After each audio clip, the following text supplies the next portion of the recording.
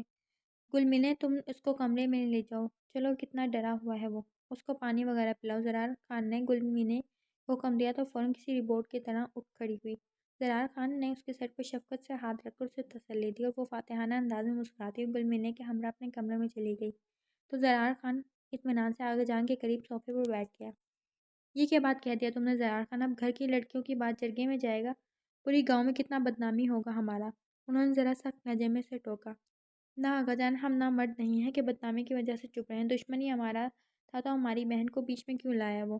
یا تو ام جرگے میں بات لے کر جائے گا یا ام اس کو گولی مار دے گا۔ اس نے مونچھوں کو تاؤ دیتے شعلہ بار نظروں سے آغا جان کو دیکھتے اپنی بات پر زور دیا۔ ہم کو یہ بات نہیں پسند کہ المس کا نام جرگے میں لیا جائے، یوں المس اور دراب خان کا نام آپس میں جڑے گا۔ ہوش سے کام لو زرار خان نے انہوں نے لہجے میں نرمی سموتے سے رسان سے سمجھایا، تو وہ ہتے سے ہی اکھڑ گیا۔ بس آغا جان، ام اس کے بعد خاموش نہیں رہے گا، بات وہ گھر کی عورتوں تک لایا ہے، بات اس کے گھر کی عورتوں تک جائے گا۔ اس نے ٹھوس لہجے میں اپنا موقف بیان کیا، پھر گھر سے ہی نکل گیا۔ ان کا یہ سب سے چھوٹا پوتا بہت جذباتی تھا۔ انہوں نے ایک نظر اپنی بہو کو دیکھا تو وہ سر جھکا کے وہاں سے چلے گئی۔ اب انہیں اپنے بڑے بیٹوں سے بات کرنی چاہیے تھی، اس سے پہلے کہ پانی سر سے اوپر چلا جاتا ہے، لیکن پانی سر سے اوپر جا چکا تھا۔ رات کے سیاہ گہرے اندھیرے نے خوبصورت وادی کو اپنے حصار میں لینا شروع کر دیا تھا۔ وہ اپنے کمرے کے بیڈ پر پاؤں اوپر کیے آرام سے بیٹھی ہوئی تھی، پاس ہی زرغونیں مشکوک سی نظروں سے اسے دیکھ رہی تھی۔ نیچے میٹرس پر گل مینے گود میں باداموں کی پلیٹ رکھے بیٹھی تھی۔ کیا واقعی تم ہی سچ بول رہی ہو المس؟ گل مینے نے گھوستی نظروں سے المس کے چہرے پہ نظریں جماتے ہوئے اسے پوچھا، تو وہ ایک دم سیدھی ہو کے بیٹھی، پھر استدعائیہ نظروں سے اسے دیکھا۔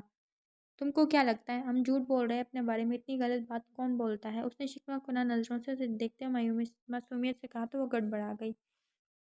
نہ ایسی بات نہیں ہے، تم زرار خان کو جانتا ہو، وہ تمہارے معاملے میں اس نے صفائی دی۔ وہ چہرے سے پریشان لگتی تھی۔ المس اور سب ہی جانتے تھے وہ شہزاد خان کو پسند کرتی ہے۔ جب سے المس کے چچا اور چچی کا قتل ہوا تھا، تب سے وہ ان کے ساتھ ہی رہتی تھی۔ المس کو وہ بالکل بہنوں کی طرح سمجھتی تھی، اور جب تک المس کے والد حیات تھے تب تک انہوں نے المس اور گل مینے میں کوئی فرق نہیں رکھا تھا۔ وہ زرار خان کو پسند کرتی تھی، یہ پتہ نہیں یہ بات شہزاد خان جانتا تھا یا نہیں، لیکن المس ضرور جانتی تھی۔ تم اس کی فکر نہ کرو، وہ ہمارا محافظ ہے، وہ صحیح سبق سکھائے گا اسے، اس نے تفاخر سے کہا۔ زرغونیں تو بس تاثر سے اسے دیکھ کر رہ گئی۔ ساری بات سے وہ باخبر تھی، لیکن اس نے المس کا نمک کھایا تھا، نمک حرامی کیسے کرتی؟ المس اب مطمئن سی نظر آ رہی تھی، لیکن اب سب آنے والے وقت کے ہنگامے سے بے خبر تھے۔ وہ جس وقت اسکول سے باہر نکلی، اس وقت باہر دھوپ کے سائے گہرے ہو رہے تھے۔ اس نے نظر اٹھا کر صاف آسمان پر چمکتے سورج کو دیکھا۔ اور ایک دفعہ پھر کچے پکے راستوں پر چلنے لگی۔ آج اسے لالا نے لینے آنا تھا، لیکن وہ شاید کسی وجہ سے لیٹ ہو گیا تھا، اس لیے وہ خود ہی نکل آئی تھی۔ اس وقت سفید رنگ کی یونیفارم میں تھی، سفید چہرہ دھوپ کی تمازت کی وجہ سے دہک رہا تھا، شہد رنگ آنکھوں میں سنجیدگی تھی، سر پہ دوپٹہ اوڑھ رکھا تھا، لیکن اس کے باوجود سامنے کے دو لٹیں چہرے کا طواف کر رہی تھیں۔ سفید رنگ گول چہرہ متناسب نقوش کے ساتھ وہ پتلی لمبی 16-17 سال کی عمر کی لڑکی تھی۔ وہ اونچی سی پہاڑی پر بنے رستے پر چلنے لگی۔ جب اسے اپنے پیچھے کسی کی موجودگی کا احساس ہوا، وہ گھبرا کے پیچھے پلٹی۔ اس سے پہلے کچھ سمجھتی کہ اس کی کمر کے گرد بازو حمال کر کے اس کے منہ پہ ہاتھ رکھ کے اس کی آواز کا گلا گھونٹ دیا تھا۔ خوف اور دہشت کے مارے اس کی شہد رنگ آنکھیں باہر کی طرف اگل پڑیں۔ وہ اس کے چہرے سے اچھی طرح واقف تھی، اکثر اس کے گھر میں ذکر ہوا کرتا تھا۔ بہت سی تقریبات پر اس نے اس کے چہرے کو دیکھا تھا، لیکن اتنے قریب سے پہلی بار دیکھا تھا۔ اونچے لمبے قد والا 22-24 سال کا ایک شخص تھا، گول چہرہ، چوڑی پیشانی، متناسب نقوش، خوبصورت کالے رنگ کی گہری آنکھیں، مغرورناک گھنی مونچھوں کے نیچے دبے عنابی ہونٹ، اور سب سے بڑھ کر اس کے گالوں پر پڑتے ڈمپلز کی خوبصورتی اور وجاہت میں اضافہ کرتے تھے۔ لیکن اس وقت اس کی آنکھوں میں عجیب سی شفافیت رقصاں تھی، لیکن گرفت اتنی سخت تھی کہ وہ کچھ بھی کرنے سے قاصر تھی۔ وہ یوں ہی بلا وجہ ہاتھ پیر مارنے لگی، لیکن مقابل کی آنکھوں میں بے رحمی تھی۔ تمہارے لالا کی بات کیسے ہوئی ہمارے بہن کے ساتھ بدتمیزی کرنے کی؟ لہجے میں شفقت واضح تھی۔ اس کی آنکھوں میں گھبراہٹ اور واضح ہوئی۔ اگر اس گاؤں میں ہماری بہن محفوظ نہیں تو اس کی بہن کیسے محفوظ رہ سکتی ہے؟ اس نے سپاٹ لہجے میں کہتے ہوئے اس کے ہونٹوں سے اپنا ہاتھ ہٹا دیا۔ اس کا تو جیسے رکا ہوا سانس بحال ہو گیا تھا۔ وہ لمبے لمبے سانس لے کے اپنی سانسیں بحال کرنے لگی۔ وہ فطرتاً ایک ڈرپوک لڑکی تھی کہ اپنے سامنے ایک لڑکی کو دیکھ کر اس کی روح فنا ہو گئی تھی۔ اس نے خود کو چھڑانے کی کوشش کی، لیکن بے سود۔ وہ ابھی تک اس کی گرفت میں تھی۔ ہم کو جانے دو زرار خان، ہم نہیں جانتا تمہارے اور لالا کا کیا چکر ہے۔ اس کی آواز آہستہ سی آواز میں التجا کی۔ مقابل کھلکھلا کے ہنسا، گال پہ گہرا گڑا ہوا تو درشانے کی ایک بیٹ مس ہوئی۔ مقابل صفا کی صحیح لیکن خوبصورت بلا کا تھا۔ وہ سوچ کے رہ گئی۔ اچھا ٹھیک ہے، چھوڑ دیا۔ اس نے ایک دم سے اسے خود سے دور کیا، لیکن گھر جا کے اپنے دراب لالا کو بتانا شہزاد خان نے میرے ساتھ بدتمیزی کی ہے۔ اگر تم نے زبان نہ کھولا تو میں روز تمہیں اس سے زیادہ پریشان کروں گا۔ اس نے اپنی گھنی مونچھوں کو تاؤ دیتے دل جلانے والی مسکراہٹ کے ساتھ اس کے سامنے کی لٹ کو چھوتے ہوئے جیسے اسے سمجھایا۔ بظاہر لہجہ نارمل تھا، لیکن اندر چھپی کاٹ کو محسوس کر کے اور گھبرا گئی۔ اسے نہیں پتا تھا یہ سب کیا ہو رہا ہے، لیکن جو بھی ہو رہا تھا ٹھیک نہیں تھا۔ اسے لالا کو تو آگاہ کرنا ہی تھا۔ وہ پہاڑی سے اتر رہا تھا، کالے رنگ کا سوٹ پہنے، پاؤں میں پشاوری جوتی پہن رکھی تھی، چمکدار بال جو دھوپ کی وجہ سے چمک رہے تھے۔ وہ مغرور سا شخص سیدھا دل میں اترنے کی صلاحیت رکھتا تھا۔ وہ کھوئی نظروں سے اس کی پیٹھ دیکھ کے رہ گئی۔ وہ پہاڑی سے اتر کر پلٹا تھا، گھنی مونچھوں تلے لب، دبے عنابی ہونٹ،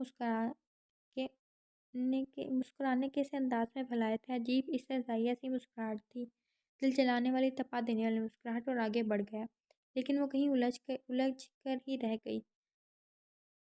لیکن زرشانی یوسفزئی نے ارادہ کر لیا تھا، وہ اپنے لالا کو ضرور آگاہ کرے گی، جو بھی ہو۔ وہ اپنے بھائی کی عزت پر حرف نہیں آنے دے گی۔ وہ نتائج سے بے خبر ایک دفعہ پھر سر جھٹک کر چلنے لگی۔ اونچے پہاڑوں کی اس وادی میں یہ صبح معمول سے ذرا ہٹ کے اتری تھی۔ وہ دونوں حویلی میں ایک عجیب سی خاموشی تھی۔ جیسے ہی جرگے کی اطلاع ملی، آغا جان کی حویلی میں زرشان شہزاد کی بدتمیزی کی خبر بھی پھیل گئی۔ مورے سب سے نظریں چرائے پھر رہی تھی۔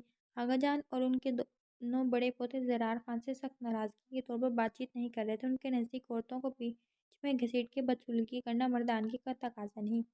گھر کی دونوں بڑی بہوئیں عجیب کھوجتی نظروں سے سب کو دیکھتی، بات کی تہہ تک پہنچنے کی کوشش کر رہی تھیں۔ گل مینے کی آنکھیں آج کل یوں ہی بات بے بات نم ہو جاتی تھیں، ساتھ ہی شکوہ کناں نظروں سے مطمئن سے زرار خان کو بھی دیکھتی تھی، جو عجیب بے خبر بنے یوں بیٹھا تھا، جیسے اس معاملے میں اس کا کوئی قصور ہی نہ تھا، یا وہ گل مینے کے جذبات سے بے خبر ہو۔ اس وقت اس کی صحیح توجہ اس شخص سے انتقام پہ تھی جس نے اس کی بہن کے ساتھ بدتمیزی کی تھی۔ اس کے نزدیک یہ سب کچھ ٹھیک کیا تھا۔ اس نے اس سب معاملے میں سب سے زیادہ مطمئن اور خوش مسکان یوسفزئی تھی، جو دل ہی دل میں دراب خان کی حالت کے مزے لے رہی تھی۔ لیکن بات اب بڑھ کے جرگے تک پہنچ گئی تھی۔ دوسری طرف واجد خان کی حویلی میں تو سب کا غصے سے برا حال تھا۔ ان کا بس نہیں چل رہا تھا وہ شہزاد خان کی جان لے لے۔ اس نے کس بنیاد پہ ان کی بہن کے ساتھ بدتمیزی کی تھی؟ دراب خان تو اس کی جان کے در پہ تھا۔ لیکن واجد خان نے فی الحال ہی سمجھا بجھا کے مطمئن کرنے کی کوشش کی، جرگے میں فیصلہ انہی کے حق میں ہوگا، وہ بے قصور ہے، خون خرابے سے بات بڑھ جائے گی، لیکن دراب خان کی سوئی کہیں اور ہی اٹکی ہوئی تھی۔ پتہ نہیں کیوں ان کو سب کے پیچھے اس لڑکی کا ہاتھ لگ رہا تھا۔ ابھی بھی وسیع میدان نما کچی زمین پر جیپ آ کے رکی، جس کا فرنٹ ڈور کھول کے اندر سے واجد خان یوسفزئی باہر نکلے۔ آسمانی رنگ کی قمیص شلوار اوپر واسکٹ پہنے، چہرے پر سنجیدگی سامنے کے سفید بالوں کی وجاہت میں اضافہ کر رہے تھے۔ ساتھ دراب خان ان کے ہمراہ تھے، جنہوں نے سرمئی رنگ کی قمیص شلوار پہن رکھی تھی۔ چہرے پہ غیظ و غضب واضح تھا۔ وہ دونوں مغرور چال چلتے اس جگہ بڑھے جہاں چارپائیوں پر پہلے ہی گاؤں کے معتبر لوگ بیٹھے جیسے انہی کا انتظار کر رہے تھے۔ ایک طرف آغا جان اپنے تینوں پوتوں کے ہمراہ بیٹھے تھے۔ دراب خان نے ایک سرد نگاہ زرار خان پر ڈالی جو لاپرواہی سے بیٹھا تھا۔ انہیں دیکھ کر جھٹ سے مسکرایا۔ باقی اسفندیار اور شہزاد خان کے تاثرات سپاٹ تھے۔ بڑی سی کرسی پر بیٹھے اس ادھیڑ عمر معزز آدمی جس نے سر پر پگڑی باندھ رکھی تھی، گفتگو کا آغاز کیا۔ زرار خاتون نے اب دراب خان کی بہن کے ساتھ بدتمیزی کی تھی؟ اس ادھیڑ عمر شخص نے گردن لاپرواہ سے بیٹھے زرار خان کی طرف موڑی، پھر کرخت لہجے میں پوچھا۔ ہاں ہم نے کیا، جواب لاپرواہی سے آیا تھا۔ آغا جان کا سر مزید جھک گیا۔ دراب خان نے ہونٹ بھینچ کے اسے دیکھا۔ واجد خان نے اس کے ہاتھ پر ہاتھ رکھ کر گویا اسے ٹھنڈا رہنے کا اشارہ کیا تھا۔ وہ ہونٹ بھینچ کے وہیں بیٹھ گئے۔ ہم وجہ پوچھ سکتے ہیں؟ اگلا سوال پوچھا گیا۔ کیونکہ دراب خان نے پہلے ہماری بہن کے ساتھ بدتمیزی کیا تھا، اس نے اس دفعہ ذرا سرد لہجے میں کہا۔ تو دراب خان کا دماغ بھگ سے اڑ گیا، یعنی ان کے اندازے درست تھے، سب تماشے کے پیچھے اس لڑکی کا ہاتھ تھا۔ واجد خان نے ناسمجھی سے دراب خان کی طرف دیکھا، جو اس الزام پر تڑپ اٹھے تھے۔ ایک ساتھ کئی نظریں ان کی طرف اٹھی تھیں۔ سب جانتے تھے کہ دراب خان ایسا آدمی نہیں۔ سب کی نظروں میں تعجب تھا، جس کی وجہ سے دراب خان مزید شرمندہ ہو گئے تھے، اسی لیے فوراً اپنی جگہ سے کھڑے ہوئے۔ یہ ام پہ الزام ہے، ام اس کی بہن کو جانتا تک نہیں۔ وہ چھوٹی سی لڑکی اس قدر بدتمیز ہے کہ روز ہمارا باغ خراب کر دیتا ہے۔ ہم نے اسے روکنے کی کوشش کی تو ہم پہ الزام لگا دیا۔ انہوں نے جھنجھلاہٹ بھرے انداز میں دبا دبا احتجاج کیا۔ تو اپنی بہن کے بارے میں یہ الفاظ سن کر اسفندیار خان یوسفزئی اور شہزاد خان یوسفزئی بھی کھڑے ہو گئے تھے۔ ہم نے تمہاری بہن کے بارے میں کچھ غلط نہیں بولا۔ بہتر ہے ہم کو تمہاری بہن کے متعلق کچھ غلط مت بولو۔ وارن کرنے والا اسفند یوسف خان یوسفزئی تھا۔ ہماری بہن کو ہم نے اتنی آزادی نہیں دے رکھا، وہ لوگوں کے باغات میں گھس کر آوارہ گردی کرتے رہے، پکڑے جانے کے بعد الزام لگاتے۔ واجد خان یوسفزئی بھی اٹھ کھڑے ہوئے، پھر جتا کے بولے تو شہزاد خان نے آگے بڑھ کے واجد خان کا گریبان پکڑ لیا۔ دراب خان نے چھڑانے کی کوشش کی تو انہوں نے ایک مکہ اس کے ناک پر جڑ دیا، جس سے خون رسنے لگا۔ صورتحال سنگین ہونے لگی۔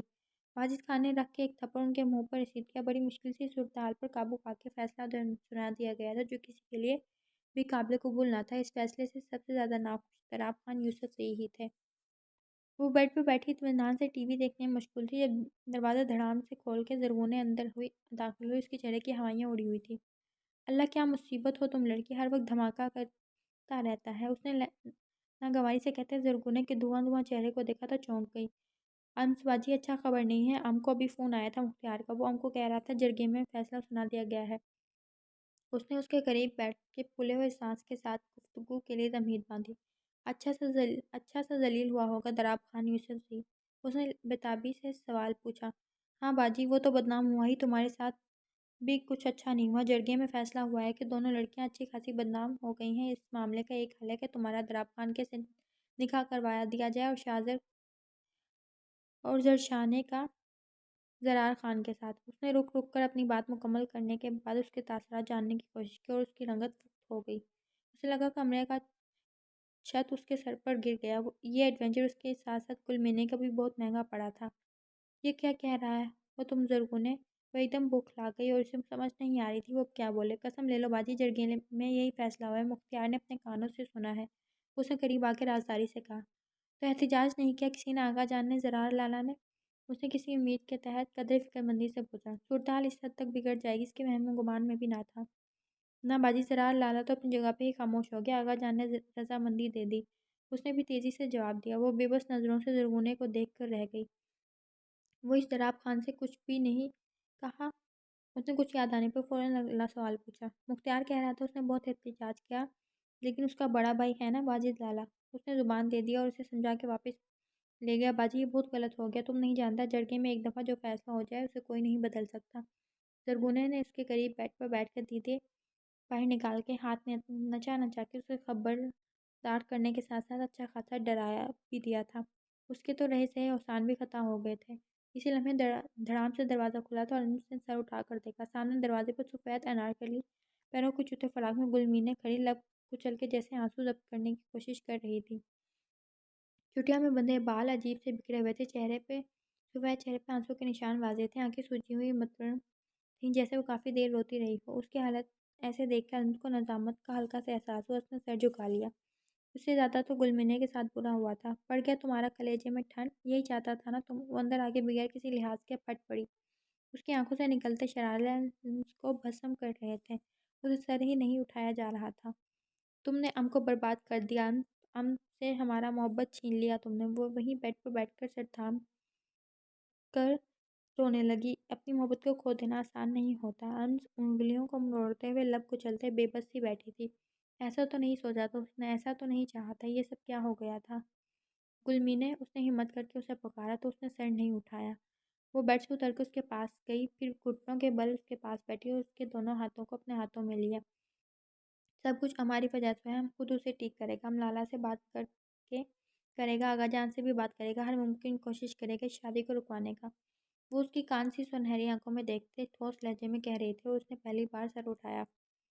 اس کی کان سی آنکھوں میں بہت سے اندیشے تھے، محبت چھن جانے کا، خوابوں کے بکھر جانے کا۔ انس نے آنکھوں ہی آنکھوں میں اسے تسلی دی، اس کے آنسو صاف کیے۔ اسی لمحے ایک تہیہ گلمینے نے کیا تھا اور ایک لمس نے۔ اس شادی کو دونوں نے روکنا تھا، چاہے جیسے بھی۔ دوسری طرف جھیل کے کنارے بنی اس حویلی کے زنان خانے میں مولے کی آواز گونج رہی تھی۔ وہ مسلسل اپنی بات پہ بضد تھی۔ پاس ہی اسکن رنگ کی سادہ سی شلوار قمیض پہنے زرشا سر جھکا کے بیٹھی تھی اور دوسری طرف واجد لالا سنجیدہ چہرہ لیے کھڑے تھے۔ رخ کھڑکی کی طرف تھا، نظریں پل کھاتی سڑک پر جمائے کسی گہری سوچ میں گم تھے۔ صوفے پر سابقہ لباس میں ماؤ دماغ کے ساتھ دراب خان بیٹھے تھے، چہرہ سپاٹ تھا، دونوں بازو گھٹنوں پر جمائے ذرا نیچے کی طرف جھکے ہوئے تھے، نظریں زمین پر جما رکھی تھی۔ یہ ہمارا آخری فیصلہ ہے واجد، ام اپنی بیٹی کو کسی ایسے جرگے کی نظر نہیں کرے گا۔ وہ ٹوک ٹوک انداز اپنا کے اپنا رخ موڑ گئی۔ اب بات تمہارا مرضی سے نکل گیا ہے مورے، جرگے میں زبان دے آیا ہے ہم۔ وہ پلٹے اور پھر جھنجھلا کے بولے، تو تم تو ایسے کہہ رہا ہے جیسے خان جیسے ہی تمہاری بہن کا مسئلہ نہیں، کسی باہر کی لڑکی کا مسئلہ ہے۔ تم جانتا ہے زرار خان کو کس قدر قطبی انسان ہے، ہم کس طرح اعتبار کر لیں؟ انہوں نے بھی حیرت اور غصے سے اپنے سمجھدار بیٹے کی طرف دیکھا۔ مورے، وہ بھی دے رہا ہے اپنا لڑکی، تم ام کو شرمندہ مت کرواؤ۔ ام نے انکار کیا نا، پورا گاؤں ہمارے خلاف ہو جائے گا، ام اکیلا ہو جائے گا۔ وہ التجائی انداز میں کہتے صوفے پر بیٹھے اور ایک مدت طلب نظر اپنے بھائی پر ڈالی جو ابھی تک لا تعلق سے بیٹھے تھے۔ واجد، ام کچھ نہیں جانتا، اگر زرشا اور دراب کی مرضی ہے ادھر تو ام کچھ نہیں بولے گا، اگر نہیں ہے تو ام تمہیں زبردستی نہیں کرنے دے گا۔ وہ کچھ نرم پڑ گئی تھی، اس لیے حتمی لہجے میں کہتے ہوئے زرشا اور دراب کی طرف دیکھا۔ زرشا نے پہلی بار سر اٹھایا تھا۔ آنکھوں کے سامنے ایک دفعہ پھر وہی چہرہ ہے جس نے اس کا چین سکون غارت کر دیا تھا۔ پھر ایک نظر واجد لالا کی طرف دیکھا جو آنس بھری نظروں سے اسے دیکھ رہے تھے۔ جیسے لالا کی مرضی، ہمارے بارے میں غلط فیصلہ نہیں کرے گا وہ، ام کو اس کا فیصلہ قبول ہے۔ وہ سر جھکا کے آہستہ آواز میں اتنا ہی بولی تھی۔ مورے نے ایک گھوری سے اسے نوازا۔ واجد لالا کے چہرے پر خوشی کی ایک لہر دوڑ گئی جو دراب کا جواب سنتے ہی معدوم ہو کے غائب ہو گئی تھی۔ ہمیں قبول نہیں۔ انہوں نے پہلی دفعہ سر اٹھا کے تپش بھری نظروں سے لالا کو دیکھا۔ آغا جان، تم کو ہمارا بات سمجھ نہیں آ رہا، ہم کو وہ بندہ نہیں قبول۔ آغا جان کے کمرے میں قدم رکھتے اس نے قدر اونچی آواز میں اپنا موقف بیان کیا۔ ہم کسی قیمت پر اس بدتمیز لڑکی سے شادی نہیں کرے گا۔ وہ اپنی جگہ سے اٹھ کھڑے ہوئے، ساتھ ہی سرد لہجے میں بولے، آغا جان، ہم کسی قیمت پر اس 50 سال کے بندے سے شادی نہیں کرے گا۔ انس نے برا سا منہ بنا کے ضدی لہجے میں کہا، ہم زبان دے چکا ہے دراب خان نے، اب نہیں پھر سکتا زبان سے۔ واجد لالا نے بھی فوراً جتایا، ہم زبان دے چکا ہے لمس، اور اب کچھ نہیں ہو سکتا۔ آغا جان نے نرمی سے بتایا، میں صرف تمہاری زبان کے لیے اپنی اور زرشا کی زندگی خراب نہیں ہونے دوں گا۔ اس نے جھنجھلا کے پشتو زبان میں اپنا موقف بیان کیا۔ آغا جان، یہ فیصلہ تمہارا ہے، زرار لالا کو بھی منظور نہیں۔ لالا تم بتاؤ نا، تم کسی اور کو پسند کرتے ہو؟ تم فوراً سے بال اس کے کوٹ میں پھینکے اور گڑبڑا گیا۔ آغا جان سوالیہ نظروں سے اسے دیکھ رہے تھے۔ گلمینے کا دل زور زور سے دھڑکنے لگا۔ نہیں آغا جان، میں کسی سے محبت نہیں کرتا، ہم کو تو تمہاری زبان سب سے آگے ہے۔ اس نے فوراً جان چھڑا کے گلمینے سے نظریں چرائیں۔ گلمینے کے اندر چھن سے کچھ ٹوٹا تھا اور وہ تو منہ کھول کے اسے دیکھتی ہی رہ گئی۔ یعنی گلمینے کے جذبات ایک طرفہ تھے۔ اس نے کوئی نہیں، زندگی برباد ہو رہی ہے، ایک دن تو شادی کرنی ہی تھی، تم نے عمر گزر رہی ہے تمہاری، جو تم خوش ہو، اتنی جوان بیوی مل رہی ہے تمہیں۔ انہوں نے پشتو میں سخت سختی سے جھڑک ڈالا انہیں۔ وہ احترام سے سر جھکا کر رہ گئے اور دوسری طرف لمس بھی اپنا سا منہ لے کر رہ گئی تھی۔ زرار تو اس سارے معاملے سے بالکل بھی پریشان نہیں لگ رہا تھا۔ پریشان تو وہ تھی، تو حل بھی اسے ہی تلاش کرنا تھا، اور ایک حل ہی تھا۔ اب کچھ سوچ کے وہ اٹھ کھڑی ہوئی۔ صبح کی ہلکی ہلکی سفیدی اس وادی میں پھیل رہی تھی۔ ساری رات کروٹیں بدلتے گزری تھی، اسی لیے ونڈو اسکرین کے باہر ہلکی ہلکی روشنی دیکھ کے ہی وہ اٹھ کے بیٹھ گئی تھی۔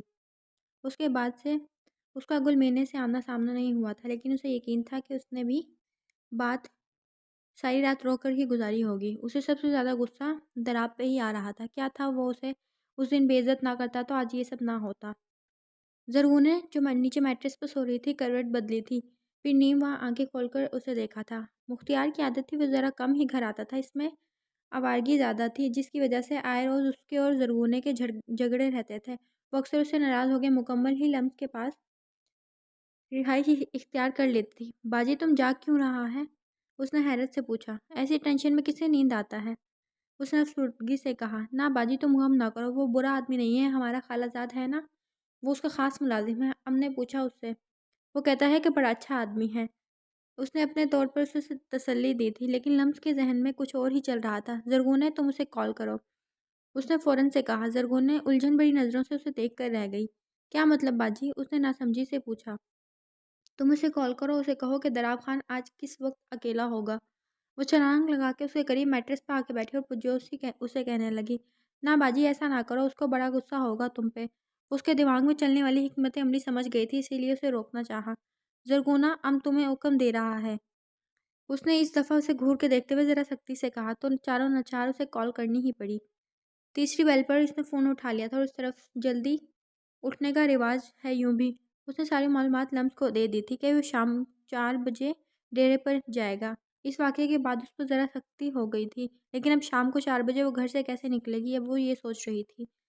جیسے ہی شام کے سائے گہرے ہوئے، وہ بے چینی سے پورے کمرے کے چکر کاٹ رہی تھی۔ گھر میں آغا جان، زرار لالا، اسفندیار اور شیراز تینوں موجود تھے۔ ان کی موجودگی میں نہیں نکل سکتی تھی۔ وقت تیزی سے گزر رہا تھا۔ کچھ سوچ کے وہ پلٹی۔ زرغونے جو اس پر نظریں ٹکا کے بیٹھی تھی۔ زرغونے تم ہماری واپسی تک یہ دروازہ مت کھولنا، کوئی پوچھے ہمارا تو کچھ مت بولنا، بس ہمارے بستر پر منہ تک کمبل اوڑھ کے لیٹ جانا، یہ سب یہی سمجھے گا کہ ہم سو رہا ہے۔ وہ ہدایت دیتے کھڑکی کھولنے لگی جو باہر حجرے کی طرف کھلتی تھی۔ زرغونے گھبرا کے اس کی طرف بڑھی تھی۔ باجی خدا کے لیے جلدی واپس آنا، ہم کو کسی مصیبت میں مت ڈالنا۔ وہ ڈری ہوئی تھی، اسی لیے اس سے درخواست کر رہی تھی۔ اس نے زرغونے کا پختونوں کی طرز پہ بنا ہوا عبایا پہنا، جس نے اس کے چہرے کے ساتھ ساتھ اس کے کپڑوں کو بھی چھپا دیا تھا۔ اب جالی سے صرف اس کی آنکھیں نظر آ رہی تھی۔ یہ سب اسی لیے کیا جا رہا تھا کہ باہر بیٹھے سیکیورٹی گارڈ کو لگے کہ یہ زرغونہ ہی ہے۔ باجی جلدی واپس آنا، باہر کا موسم بہت خراب ہے۔ کھڑکی سے چھلانگ لگانے تک زرغونے یاد دہانی کرانا نہیں بھولی تھی۔ گھر سے وہ بہت آسانی سے نکل گئی تھی۔ وہ سوات کی ہر جگہ سے واقف تھی۔ تھوڑی دیر بعد اس کے ڈیرے پر موجود تھی۔ دور سے ہی وہ اسے کچھ لوگوں کے ہمراہ چارپائی پر بیٹھے نظر آئے۔ وہ اکیلا نہیں تھا، اسے اکیلے میں بات کرنی تھی۔ کچھ سوچ کر وہ اس کے پاس جا کر کھڑی ہو گئی۔ ادراب نے چونک کر اس کی طرف دیکھا۔ قریب بیٹھے دوسرے لوگوں کی بھی حالت ایسی ہی تھی۔ ہم نے آپ سے بات کرنی ہے، اس نے آواز کو ذرا موٹا کر کے اس سے کہا، تو دراب نے پہلے ناسمجھی سے اس برقع پوش کو دیکھا، پھر آنکھ کے اشارے سے ان لوگوں کو جانے کا کہا۔ وہ فوراً وہاں سے چلے گئے۔ اس نے اسے بیٹھنے کا کہا تو وہ فوراً سامنے والی چارپائی پہ بیٹھ گئی۔ آپ کون ہیں؟ میں نے پہچانا نہیں آپ کو، اس کی خالص اردو کے جواب میں اس نے بھی خالص اردو کا استعمال کیا تھا۔ تمہارا ہونے والا بیوی ہے، اس نے فوراً سے برقع اٹھا کے چبا چبا کے کہا۔ تو ان کے اعصاب تن گئے اسے اپنے سامنے بیٹھے دیکھ کر۔ تم یہاں کیا کر رہی ہو؟ تمہاری ہمت کیسے ہوئی دوبارہ ہمارے سامنے بھی آنے کا؟ وہ بھی اٹھ کھڑے ہوئے، پھر قدر غصے سے اونچی آواز میں بولے۔ تو اس نے ان کا ہاتھ پکڑ کر زبردستی انہیں دوبارہ چارپائی پہ بٹھایا۔ اب ہم آ ہی گئے ہیں تو ہماری بات بھی سن لو، وہ ناگواری سے بولی۔ ہاتھ ابھی تک پکڑ رکھا تھا، وہ کچھ ٹھنڈے پڑ گئے۔ تمہیں یہ کہنا آیا ہے کہ یہ شادی نہیں کرنا چاہتا، یقیناً تم بھی نہیں کرنا چاہتے ہو گے۔ کوئی حل نکالو ورنہ بہت برا ہوگا، وہ سنجیدگی سے بول رہی تھی۔ برا ہوگا ابھی تو تمہاری وجہ سے ہی ہوگا، تم نے کس قدر گھٹیا الزام لگایا پہ، دل چاہتا ہے تمہاری جان لے لے انہوں نے غصے سے کہتے ہوئے اپنا ہاتھ چھڑایا تھا۔ اچھا، اور او گئی نا غلطی، اب پوری عمر تو اس کا بھگتا نہیں سکتا، تم کوئی حل نکالو، اس نے خفگی سے کہہ کر اسے امید بھری نظروں سے دیکھا تھا۔ ہم کچھ نہیں کر سکتا، مڑا وجدان لالا زبان دے چکا ہے۔ اس نے ہری جھنڈی دکھائی تو لمس کا منہ بن گیا۔ تو اب کیا ہوگا؟ وہ روحانسی ہو گئی تھی، تمہاری میری شادی ہوگی، انہوں نے مصنوعی مسکراہٹ کے ساتھ تبا دینے والے لہجے میں کہا۔ وہ ان کی شکل دیکھ کر رہ گئی تھی۔ ہم اتنا چھوٹا ہے تم سے، اس نے قدرے معصومیت سے کہا۔ اب کیا غلطی کیا ہے تو اس کا سزا تو ملے گا ہی نا۔ وہ نرم پڑ گئے تھے اور اٹھ کھڑے ہوئے۔ تم گھر جاؤ اپنے، وہ کہتے ہوئے 2 قدم آگے گئے تو اس نے ایک دفعہ پھر ان کا بازو پکڑ لیا۔ اس لڑکی کو ہاتھ پکڑنے کی پتہ نہیں کیا عادت تھی، وہ جھنجھلا کے پلٹے۔ تم ام کو گھر لے جا کے مارے گا تو نہیں؟ اس کی آنکھوں میں آنسو تھے۔ وہ شادی سے زیادہ اس بات سے ڈر رہی تھی اور ان کا دل ایک دم سے پگھل گیا تھا۔ وہ گھٹنوں کے بل زمین پہ بیٹھے تھے۔ ام وعدہ کرتا ہے تم سے، تم کو نہیں مارے گا۔ یہ شادی فی الحال بڑوں کی خوشی کے لیے کر لو تم۔ ہم تم کو زبان دیتا ہے، تم ہمارے ساتھ نہیں رہنا چاہو گے تو ہم چھوڑ دے گا، تم کو زبردستی نہیں کرے گا۔ اس نے نرمی سے اسے سمجھایا تھا اور اس کی آنکھیں چمک اٹھی۔ یہی سننے آئی تھی وہ۔ اس نے فوراً سے کسی بچی کی طرح اس کی گردن کے گرد بازو حمائل کیے تھے۔ بہت اچھا ہو تم، وہ خوشی سے بولی۔ یار تم بے باک بھی ہو، اس نے اس کے بازوؤں کو پیچھے ہٹاتے ہوئے جھنجھلا کے کہا تھا۔ تو وہ ہنستی ہوئی اٹھ کھڑی ہوئی۔ انہیں نہیں پتا تھا یہ شادی انہیں کتنی مہنگی پڑنے والی تھی، کیونکہ مقابل لمس خان یوسف زئی تھی جو رنگ بدلنے سے واقف تھی۔ تیراب کے ساتھ بات کرنے کے بعد اسے ایک چیز کا تو اندازہ ہو گیا تھا کہ اس معاملے میں جتنی وہ بے بس ہے اتنا ہی وہ بھی بے بس ہے، اور یہ بھی کہ وہ بھی اسی کی طرح اسے زیادہ پسند نہیں کرتا۔ لیکن یہ بھی ایک حقیقت تھی کہ جرگے میں کیا گیا فیصلہ بدلا نہیں جا سکتا تھا۔ زرار لالا کے ارادوں سے تو وہ واقف نہیں تھی کہ وہ شادی کو نبھانے کا ارادہ رکھتا ہے یا نہیں، لیکن یا اللہ اس کے دل میں گل مینے کے لیے کوئی جذبات ہے یا نہیں۔ لیکن ایک بات تو صاف تھی کہ وہ اور دراب خان دونوں ہی شادی نبھانے کا ارادہ نہیں رکھتے تھے، اس لیے وقتی طور پر اس نے بھی چپ سادھ لی تھی۔ گل مینے کی تپش بھری نظریں ہر وقت اس پر جمی رہتی تھی، لیکن حیرت انگیز بات یہ تھی کہ زرار لالا کی اس بات کے بعد سے اس نے بھی چپ سادھ لی تھی۔ اس نے آغا جان کو رضامندی دے دی تھی اور ان کی شادی کی تیاریوں کا آغاز باقاعدہ طور پر ہو گیا تھا۔ زرار ہر کام میں بڑھ چڑھ کر حصہ لے رہا تھا۔ پتہ نہیں کیوں لمس کو لگتا تھا کہ وہ دکھاوا کرتا ہے۔ ان کی شادی کی ہر رسم عام لوگوں کی طرح ہی ہوئی تھی۔ مہندی، بارات، ولیمہ، دونوں خاندانوں نے بڑھ چڑھ کر حصہ لیا تھا۔ نیا نیا رشتہ بننے والا تھا تو پرانی دشمنی کی سرد مہری بھی کم ہوئی تھی۔ ان ساری تقریبات میں جو سب سے زیادہ خوش تھی وہ دراب خان کی موریں تھیں۔ ان کو تو جیسے دراب خان کے لیے ایسی ہی لڑکی کی تلاش تھی۔ وہ پوری شادی میں اسی پر ہی صدقے باری جا رہی تھی۔ لمس کی خوبصورتی پہ تو وہ جیسے فدا ہی ہو گئی تھی۔ انہیں وہ کافی معصوم لگ رہی تھی۔ ان کی امیدوں کا جنازہ اس وقت نکلا جب انہوں نے اسے اپنی ہی مہندی پر جھوم جھوم کے ناچتے دیکھا۔ زرشا کے اندر تو عجیب سی خوشی سرایت کر گئی تھی۔ وہ خوب جانتا تھا وہ جو خواب تھا وہ حقیقت بننے والا تھا۔ آنکھیں بند کرتی تھی تو سامنے زرار کا چہرہ آ جاتا تھا۔ کبھی اسے یہ سوچ کے نیند نہیں آتی تھی کل وہ شخص ہمیشہ کے لیے اس کا ہو جائے گا۔ اس ساری صورتحال میں سب سے زیادہ ناخوش دراب خان تھے۔ انہوں نے کبھی بھی اپنے لیے اتنی چھوٹی عمر کی لڑکی شریک حیات کے طور پر نہیں سوچی تھی، لیکن قسمت نے ان کے ساتھ عجیب کھیل کھیلا تھا۔ انہوں نے بے دلی سے سارے فنکشن اٹینڈ کیے تھے۔ انہیں سب سے زیادہ فکر زرشا کی تھی۔ پتہ نہیں زرار اس کے ساتھ کیسا رویہ اختیار کرے گا۔ انہی سوچوں میں کب اس کی زندگی میں لمز اور کب زرشا کی زندگی میں زرار شامل ہوا انہیں پتہ بھی نہیں چلا تھا۔ لمز رخصت ہو کر سویلی آ گئی تھی اور زرشا وہاں چلی گئی تھی۔ شادی کی پہلی رات ان کی زندگی کے نئے دور کا آغاز تھا جو نہیں جانتے تھے کہ کیسا ہوگا۔ رات کے گہرے سائے پھیل چکے تھے، باہر ہر طرف سناٹا تھا۔ صرف اس رنگ برنگی بتیوں سے سجائی گئی حویلی میں معمول سے ہٹ کر چہل پہل تھی۔ وہ باہر حجرے میں اپنے دوستوں کے ساتھ باتیں کر رہے تھے۔ مورے کے تیسری بار بلانے پر انہیں دوستوں کو الوداع کہہ کر اندر زنان خانے میں جانا پڑا۔ اندر زنانے میں مورے خفاسی کھڑی تھیں۔ دراب خان تم یہ حرکتیں چھوڑو دو اور اب تمہارا شادی ہو گیا ہے، تمہارا بیوی تمہارے کمرے میں انتظار کر رہا ہے، تم باہر دوستوں کے ساتھ بیٹھا ہے۔ انہوں نے وہیں کھڑے کھڑے سے اچھی خاصی جھاڑ پلا دی تھی۔ اب جاؤ، تمہارا بیوی تمہارا انتظار کر رہا ہے۔ اگلا حکم ملتے ہی وہ کسی روبوٹ کی طرح کمرے کی طرف چل پڑے۔ وہ جیسے ہی کمرے کے اندر داخل ہوئے تو انہیں 200 وولٹ کا کرنٹ لگا۔ سامنے وہ دلہن کے لباس میں، ہاتھ میں انہی کی بندوق تھامے، جس کا رخ انہی کی طرف تھا، کھڑی تھی۔ خبردار جو تم نے ایک قدم بھی بڑھایا، اس نے سخت نظروں سے گھورتے ہوئے وہی روکا۔ میں تمہیں یہ ہرگز موقع نہیں دوں گی کہ تم مجھے ہاتھ سے پکڑ کے کمرے سے باہر نکال دو۔ میں تم کو کمرے میں گھسنے ہی نہیں دوں گی۔ اس کی اگلی دھمکی حیران کن تھی۔ وہ اس ٹانگ برابر لڑکی کو دیکھ کر حیران ہی تو رہ گئے تھے جو عمر کا لحاظ کیے بغیر انہیں تم کہہ رہی تھی۔ لڑکی، یہ کیا فضول حرکت ہے؟ نیچے کرو یہ بندوق۔ انہوں نے ماتھے پہ بل لیے ناگواری سے اسے ٹوکا تھا۔ اور اپنی حد میں رہ کر بات کرو ہم سے، رشتے کا نہ صحیح عمر کا ہی لحاظ کر لو۔ انہوں نے سنجیدگی سے اسے شرم دلانے کی کوشش کی تھی۔ نکاح کے پیپر پر سائن کرتے وقت تو یہ شرم نہیں آئی تھی تم کو؟ وہ بندوق بیڈ پر رکھ کر ان کے مقابل آگے کھڑی ہو گئی تھی۔ وہ قد میں ان سے کافی چھوٹی تھی۔ وہ میری مجبوری تھی، لیکن تم اپنی حیثیت مت بھولو۔ انہوں نے انگلی کے اشارے سے اسے وارن کیا تھا، شوہر ہونے کا رعب نہ کسی اور پر جھاڑیے گا۔ اس نے ان کی انگلی ہی پکڑ لی تھی۔ وہ الگ حیران پریشان تھے۔ یہ لڑکی تھی کہ آفت، کیا مصیبت ہو یار تم۔ انہوں نے اپنی انگلی چھڑوا کے وہاں سے ہٹنے میں عافیت جانی اور بیڈ پہ جا کے کمبل تان لیا۔ سونے کا موڈ ہو تو تم زمین پہ سو جانا۔ انہوں نے کمبل سے منہ نکال کے حکم جاری کیا۔ وہ بجلی کی سی تیزی کے ساتھ ان کی طرف بڑھی اور ان کا کمبل اور ان کے منہ سے کمبل کھینچا۔ میں کس خوشی میں نیچے سو جاؤں؟ یہ ہمارا جہیز کا بیڈ ہے، تم نیچے سوئے گا۔ اس کے اگلے کم پر وہ سٹ پٹا ہی تو گئے تھے۔ تمہیں پتہ ہے تم اس وقت کس سے اس بدتمیزی سے بات کر رہی ہو؟ اس لڑکی کی بدتمیزی انہیں غصہ دلا رہی تھی۔ ہاں پتہ ہے، میں اس وقت ایک ایسے انسان سے بات کر رہی ہوں جو میرے ہی جہیز کے بیڈ پہ بیٹھ کے مجھے ہی دھمکی دے رہا ہے۔ اس نے پراعتماد لہجے میں انہیں دھول چٹا دی تھی۔ وہ بس اسے دیکھ کر رہ گئے تھے۔ اس کی بھی اردو ان کی طرح صاف تھی اور اس وقت دونوں ہی اردو میں بات کر رہے تھے۔ ایسے کیا منہ دیکھ رہے ہو ہمارا؟ وہ اسے خاموش دیکھ کر دوبارہ اپنی ٹون میں لوٹ آئی تھی۔ میں شوہر ہوں تمہارا، تم کو مجھے زمین پر سلاتے شرم نہیں آئے گی؟ اس نے یوں ہی کمبل کو چہرے سے ہٹائے دبا دبا احتجاج کیا تھا۔ نہ، مجھے بالکل بھی شرم نہیں آئے گی۔ اس نے فوراً سے نفی میں سر ہلایا۔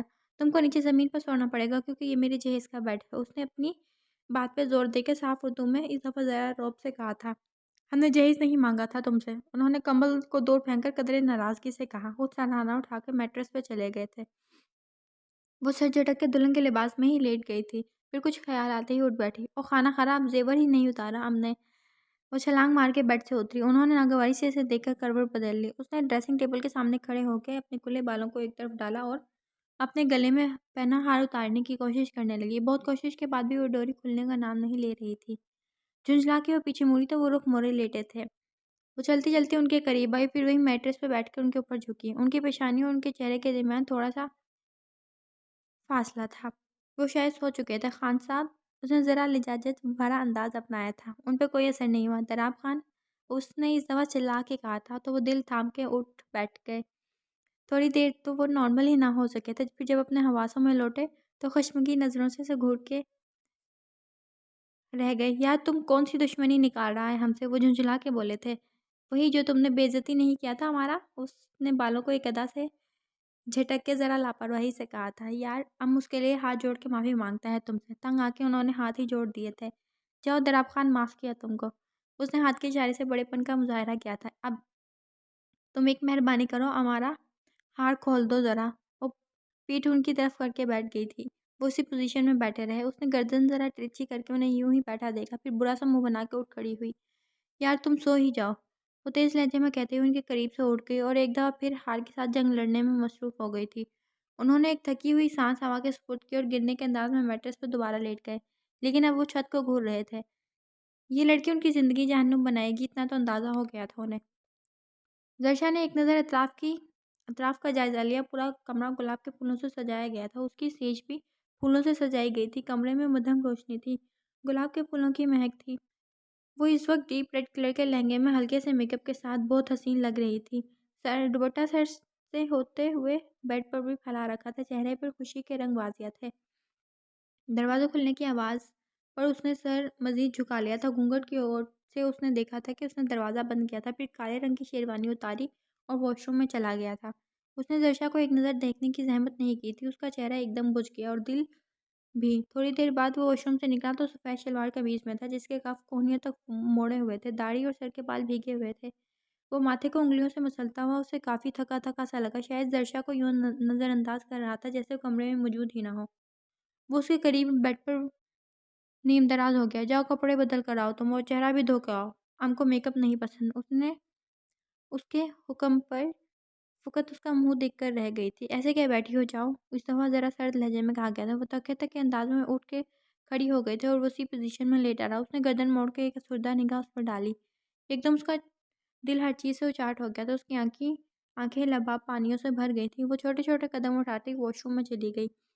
جب واپس آئی تو سادہ سے لال رنگ کے سوٹ میں تھی۔ چہرہ دھو کے میک اپ صاف کر لیا تھا، البتہ آنکھیں لال تھیں۔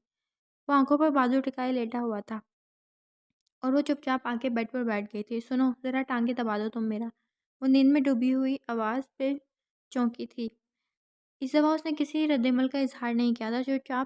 چپ چاپ اس کے پاؤں کی طرف گئی اور اس کی ٹانگیں دبانے لگی۔ کھوئی کھوئی نظروں سے اسے دیکھ بھی رہی تھی۔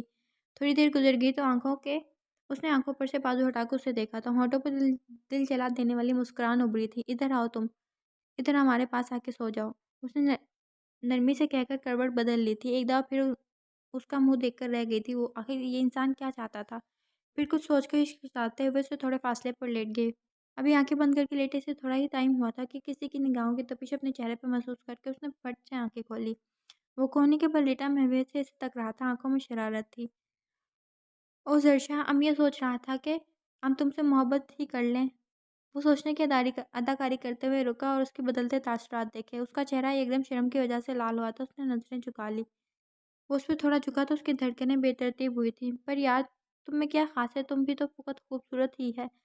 بات کے آخر میں اس نے اونچا سا کہکا لگایا تو اسے محسوس ہوا وہ اس کا مذاق اڑا رہا ہے۔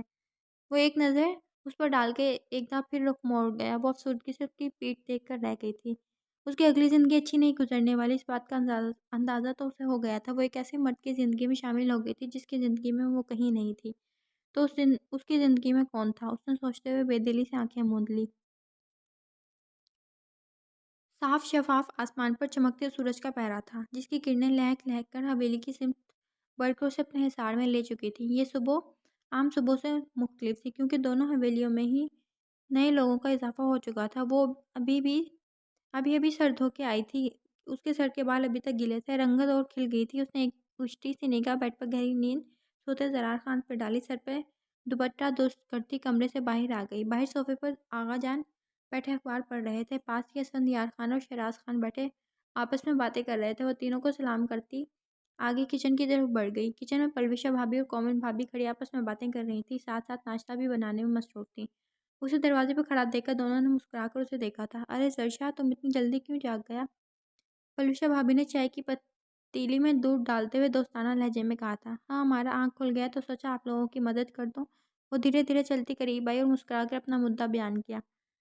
نہ تم کیوں مدد کروائے گا ہمارا؟ ابھی تو شادی کو وقت ہی کتنا ہوا ہے تمہارا؟ کومل بھابھی نے اسے ٹوکا تھا۔ اس سے پہلے کہ وہ کچھ جواب دیتی، کسی کا اکتاہٹ بھرا لہجہ اس کی سماعتوں میں ٹکرایا تو وہ بلڈی۔ یار پلوشا بھابھی، تم نے ہمارے کمرے میں ابھی تک چائے کیوں نہیں بھجوایا؟ اس کو کچن میں کھڑا دیکھ کر وہ ٹھٹکی۔ اس کی زبان کو ایک دم بریک لگا۔ چہرے پر چھائی بیزاری کی جگہ ناگواری نے لے لی تھی۔ ہاں بس تیار تھا چائے۔ وہ بس زرشا سے باتیں کرنے لگی تو دیر ہو گیا۔ انہوں نے چائے کپ میں ڈالتے عام سے لہجے میں کہا تھا۔ ہاں اب تو آ گیا ہے نا یہ، ہمارا تو ہر کام ہی دیر سے ہوگا۔ اسے ناگواری سے دیکھتے ہوئے ترش لہجے میں کہا گیا تھا۔ زرشا نے گردن تیزی کر کے بے ساختہ چونک کر اسے دیکھا تھا۔ یہ لڑکی رشتے میں زرار کی کیا لگتی تھی؟ شادی پر بھی اس کا رویہ کچھ ٹھیک نہیں تھا اس کے ساتھ، اور وہ آج کی بات نے اسے بے ساختہ الجھا دیا تھا۔ ارے نہیں، ایسا بات نہیں ہے، تم کو بھی بھول سکتا ہے کیا؟ انہوں نے کپ اس کی طرف بڑھاتے ہوئے کافی محبت سے کہا تھا۔ زرشا نے کپ اٹھا کے اس کی طرف بڑھانے کی کوشش کی تو اس نے بے اختیار شیلف سے کپ کو چک لیا۔ بہت شکریہ، میں اپنے کام خود کر سکتی ہوں، بہتر ہے تم اپنے شوہر پر غور کرو، کپ اٹھاتے ہوئے نہایت خوش لہجے میں کہا گیا تھا۔ کومل بھابھی اور پلوشا بھابھی کے چہرے سے مسکراہٹ غائب ہوئی تھی۔ گلمینے چائے کا کپ لے جا چکی تھی۔ درشا نے الجھن بھری نظروں سے اسے جاتا ہوا دیکھتی رہی۔ ارے تم اس کی باتوں کو برا نہ مناؤ، ذرا لاڈلا ہے نا گھر کا، تو بس اسی لیے۔ انہوں نے زبردستی اس کے ہاتھ میں کپ تھماتے ہوئے ماحول کا تناؤ کم کرنے کی غرض سے اس کی توجہ بٹانے کی کوشش کی۔ یہ لمس کی بہن ہے؟ وہ پتہ نہیں کیا سوچ کے یہ سوال کر بیٹھی تھی۔ نہیں، یہ اس کا چچا زاد بہن ہے، بچپن میں ہی تو اس کے امی ابو کو کسی نے قتل کر دیا تھا، تب سے یہ ادھر ہی رہ رہا ہے۔ انہوں نے فریج میں سے جوس نکالتے ہوئے سرسری بتایا تو اس نے زبردستی مسکرا کے چائے کا کپ لبوں سے لگا لیا۔ وہ ابھی تک خار کی وجہ یہی سمجھ رہی تھی کہ وہ لمس کی بہن ہے، اس لیے اسے قبول نہیں کر پا رہی، لیکن اگر یہ وجہ نہیں تو پھر کیا وجہ ہے؟ وہ سوچ کر رہ گئی تھی۔ ٹھیک اسی وقت ایک ایسی ہی صبح دراب خان کی حویلی پر بھی اتری تھی۔ وہ دروازہ کھول کے اندر داخل ہوئے تو وہ ابھی تک گہری نیند میں سو رہی تھی۔ انہوں نے ایک نظر گھڑی پر ڈالی جو 10 کا ہندسہ عبور کر چکی تھی۔ وہ واک کب کی کر چکے تھے، لیکن اس وقت بھی ٹراؤزر شرٹ میں ہی تھے۔ انہوں نے ایک ذرا اچتی سی نگاہ اس پر ڈالی، پھر اس کے قریب گئے۔ لمس اٹھ جاؤ، کافی دیر ہو گیا ہے، کچھ ڈرتے ڈرتے کہا گیا تھا۔ کہیں مجھے کوئی چیز اٹھا کر ہی نہ دے مارے۔ کوئی جواب نہیں آیا۔ انہوں نے اٹھا کر کمبل کھینچا۔ سوات میں ستمبر سے ہی رات کے وقت تھوڑی ٹھنڈ ہو جاتی تھی، لیکن صبح کے وقت منہ تک کمبل اوڑھ کے سونا ایک حیران کن بات تھی۔ اس نے کھا جانے والی نظروں سے انہیں دیکھا۔ کیا آفت ہے خان جی؟ اس نے منہ پھاڑ کے کہا تھا۔ شادی ہو چکا ہے تمہارا، عادت بدلو اپنا، جلدی اٹھا کرو۔ انہوں نے سنجیدگی سے اسے نصیحت کی تھی۔ ہاں ہاں پتہ ہے ہم کو، قسمت پھوٹ چکا ہے ہمارا۔ وہ بھی اٹھ کے بیٹھی، پھر گنا سا منہ بنا کر کہا۔ اس کے گھنگریالے بال بکھرے ہوئے تھے۔ وہ چلتے چلتے ڈریسنگ ٹیبل تک گئے، کنگھی اٹھا کے بالوں میں کرنے لگے۔ وہ انہیں بڑی گہری نظروں سے دیکھ رہی تھی۔ کسی کی نظروں کا ارتکاز محسوس کر کے وہ پلٹے اور سوالیہ نظروں سے اسے دیکھا تھا۔ خان صاحب، یار تم تو اس عمر میں بھی بڑا پیارا ہے۔ اس نے ہاتھ واہ واہ کے انداز میں اٹھا کے ستائشی انداز اپنایا تھا۔ انہوں نے خفکی سے اس کی طرف دیکھا۔ کیا مطلب اس عمر میں بھی؟ 30 سال کوئی عمر تو نہیں ہوتا، وہ نروٹھے پن سے بولے تھے اور ساتھ ہی جتا کے کہا تھا۔ وہ اچھل کے بیڈ سے اتری تھی، پھر ان کے قریب آئی، دونوں ہاتھ کمر پر ٹکا کے ان کی طرف تھوڑا جھک کر آنکھیں پھیلا کر دیکھا۔ توبہ توبہ کرو خان جی، اچھا خاصا عمر ہے تمہارا، تم کہتا ہے کوئی عمر ہی نہیں۔ وہ صدمے سے دو چار تھی۔ انہوں نے بمشکل اپنی ہنسی روکی۔ اچھا ہے ہمارا اچھا خاصا عمر ہے، اب کیا ہو سکتا ہے؟ اپنی عمر کی کسی دوسری لڑکی سے شادی کر لے گیا؟ اسے چڑھانے کی غرض سے سنجیدگی سے کہا گیا تو وہ تلملا ہی اٹھی تھی۔ کیا کہا تم نے؟ تم دوسری شادی کرے گا؟ خان صاحب، تم نے ایسا سوچا تو ہم تمہارا قتل کر دے گا، وہ دھمکی دیتے ہوئے بولی۔ عین توقع کے عین مطابق وہ بھڑک ہی اٹھی تھی، بڑے شوق سے لاپرواہی سے کہہ کر آگے بڑھنے لگے تو اس نے ان کا راستہ روک لیا۔ آگے بڑھ کے ان کے پاؤں پر پاؤں رکھ کر کھڑی ہونے لگی۔ یہ کیا کر رہی ہو؟ انہوں نے بوکھلا کے کہا۔ تمہارا گلا دبانے کی کوشش، اس نے ایڑیاں اونچی کرتے ہوئے کہا۔ انہوں نے بمشکل اسے پیچھے ہٹایا تھا۔ یار اب مذاق کر رہا تھا، ہماری ایک ہی شادی کے بعد توبہ ہے، انہوں نے کانوں کو ہاتھ لگاتے ہوئے کہا۔ مطلب تم دوسری شادی نہیں کرے گا نا؟ وہ تصدیق چاہ رہی تھی۔ نہیں، جان چھڑانے والے انداز میں کہا گیا۔ میری قسم؟ اس دفعہ معصومیت سے کہا گیا۔ ہاں ہاں، تمہاری قسم نہیں کرے گا، اب جاؤ تیار ہو جاؤ، انہوں نے جھنجھلا کے کہا تھا۔ تو پھر وہ خوشی سے الماری کی طرف بھاگی اور پھر پلٹی، ان کا ہاتھ پکڑا اور لبوں کے ساتھ لگا لیا۔ خان جی، ویسے ہیں آپ بڑے پیارے، ایک آنکھ دبا کے ذو معنی انداز میں کہا، پھر کھلکھلاتی ہوئی آگے بڑھ گئی۔ انہوں نے حیرت سے اسے دیکھا تھا، پھر سر جھٹک کے مسکرا دیے تھے۔ زرار نے بیڈ پہ بیٹھے وہ چوتھی بار اسے دیکھا تھا۔ وہ ڈریسنگ ٹیبل کے پاس بیٹھی کھلے بالوں میں آہستہ آہستہ کنگھی کرتے ہوئے کہیں اور ہی کھوئی ہوئی تھی۔ وہ بیڈ سے اترا اور پھر چلتا چلتا اس کے قریب گیا، کرسی پہ کونہی ٹکا کر اس کے کندھے کے قریب چہرہ لے کے گیا۔ وہ ہڑبڑا کے پلٹی تھی، اس کا چہرہ بالکل اس کے قریب تھا۔ اس کے دل کی دھڑکن تھم گئی تھی۔ وہ شرارتی نظروں سے اسے دیکھ رہا تھا۔ ایسے کیا دیکھ رہی ہو؟ مجھ سے پیارا لڑکا نہیں دیکھا کبھی تم نے؟ اس نے مسکراتے ہوئے شرارتی لہجے میں کہا۔ اس کی اردو صاف تھی، اسے زیادہ اس کی آنکھوں میں نہیں دیکھ سکتی تھی۔ وہ اس نے نظریں جھکا لی۔ چلو، یہ تمہارا خوش قسمتی ہے کہ یہ لڑکا تمہارا شوہر ہے، اس نے اس دفعہ ذرا جتانے والے انداز میں کہا۔ چلو اچھا، چلو بتاؤ، تم یہاں بیٹھ کر کس بارے میں سوچ رہا تھا اتنا منہ ہو کے؟ اس نے بظاہر سنجیدگی سے کہا تھا۔ اس نے کچھ کہنے کے لیے لب کھولے ہی تھے کہ اس نے اس کے ہونٹوں پر انگلی رکھ کر اسے خاموش کروا دیا۔ دیکھو، تم ہمارا بیوی ہے، ہم تمہارے بارے میں سوچے یا نہیں، تم صرف ہمارے بارے میں ہی سوچو، ہمیں دیکھو، آئندہ ہم جب ہو نا کمرے میں، تم صرف ہمارا کام کرو گی، ٹانگیں دباؤ گی سر، اس نے ذرا سختی سے کہا تھا اور اس کی آنکھوں میں نمی اتر آئی تھی۔ اتنی بے رخی، اتنی بے رحمی آخر کیوں؟ اسی لمحے دروازہ کھلا، وہ ٹھٹک کے وہیں دروازے میں رک گئی تھی۔ زرار کو اس طرح اس کے قریب دیکھ کر تو اس کے تن بدن میں آگ ہی لگ گئی تھی۔ وہ اسے دیکھ کے بے اختیار پیچھے ہٹا تھا۔ تم کو آغا خان نیچے بلا رہا ہے۔ وہ ایک تپش بھری نگاہ گمسم سی بیٹھی زرشا پہ ڈال کے وہ پلٹی۔ اس کی آنکھوں کی نمی زرار سے چھپی نہ رہ سکی تھی۔ وہ ایک نظر زرشا کو دے کر دروازے کی طرف بڑھا۔ گلمینے، وہ اسے پکارتا تیزی سے کمرے سے باہر نکلا۔ بے اختیار زرشا نے سر اٹھایا۔ بے یقینی سے اس نے یہ نام سنا تھا۔ وہ کتنی دیر غائب دماغی کے عالم میں بیٹھی رہی تھی۔ اس کی آنکھوں کی نمی سے وہ کس قدر تڑپ اٹھا تھا، اس کے آنسو بھی اس پر اثر انداز نہیں ہوتے تھے۔ وہ اس کے اندیشے نہیں حقیقت تھی۔ ہاں، گلمینے ایک حقیقت تھی جو اس کے سامنے کھڑی تھی۔ تو کیا واقعی ہی اس کے شوہر کی زندگی میں گلمینے تھی؟ تو وہ کہاں تھی؟ شاید کہیں بھی نہیں۔ اس کی آنکھوں سے ایک دفعہ پھر گرم سیال بہنے لگا۔ وہ تیزی سے اس طرف بڑھ گیا تھا جس طرف گلمینے گئی تھی۔ گلمینے نے پلٹ کر دیکھنے کی کوشش نہیں کی تھی۔ اس سے پہلے کہ وہ پہلی سیڑھی پر قدم رکھتی، زرار نے اسے کونے سے پکڑ کے ایک جھٹکے سے پیچھے کی طرف کر کے سائڈ دیوار کے ساتھ لگا لیا تھا۔ تم کو کسی نے تمیز نہیں سکھایا کہ کسی کمرے میں دستک دے کر جاتے ہیں؟ اس نے کڑے تیوروں سے اسے گھور کے دیکھتے ہوئے تپے ہوئے لہجے میں کہا تو اس اچانک افتاد پر گھبرا گئی۔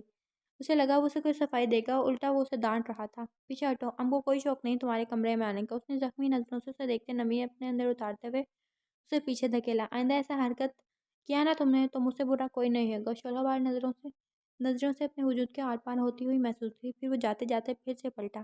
بلکہ آئندہ تم ہمارے کمرے میں ہی مت آنا۔ اس نے انگلی اٹھا کے اسے تنبیہ کی تو آنسوں پہ بند باندھنا مشکل ہو گیا۔